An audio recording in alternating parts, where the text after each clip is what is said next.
what's going on? It's Dave. Welcome back. I want to thank everybody who's showing their love and support for the channel. Appreciate it, guys. And if you can, share out the video because it really does help. Thanks. So this is a sad story, but not in the way you might think. You remember how Canada was looked upon differently a few years back when there was the talk of these mass Indigenous child graves? Oh, it's terrible, all these mass graves of all these poor little Indigenous children. Well, it was so bad, even Justin Trudeau got behind it without any evidence, without anything. He got behind it, lowered the flag for 5 months because of it.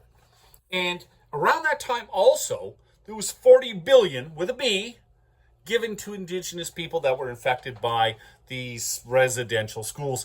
And don't think for a moment that public opinion and everything else that was being sold to Canadians about these mass graves didn't play a part in getting this pushed through Parliament and getting that big amount. Also around that time, remember, statues were being ripped down, torn down.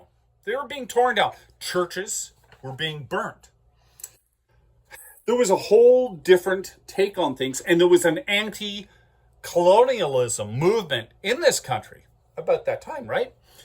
Now, here we are, $8 million in funding later to exhume these Indigenous children's bodies from these mass graves. And you know what we've got? Zero. None.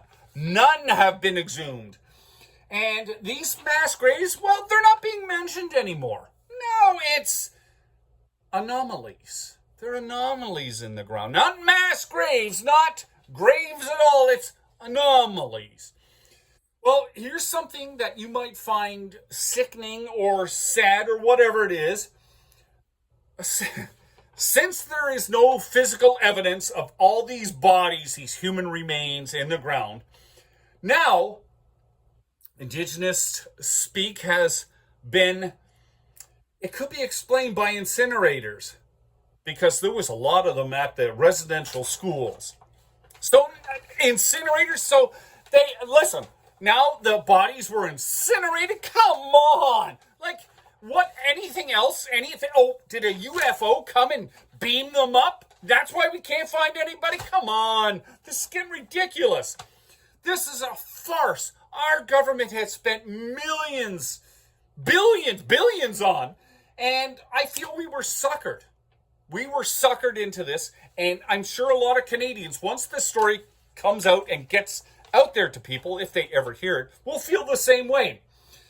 Justin Trudeau needs to address this publicly, so globally we can be looked at and said, oh, well, they aren't bad people. There was no mass graves. But do you think he'll ever do it? No, because the grave situation was a farce.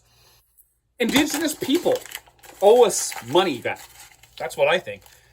And they also owe Canadians a friggin' apology. Let me know what you think. You guys take care. Please be safe.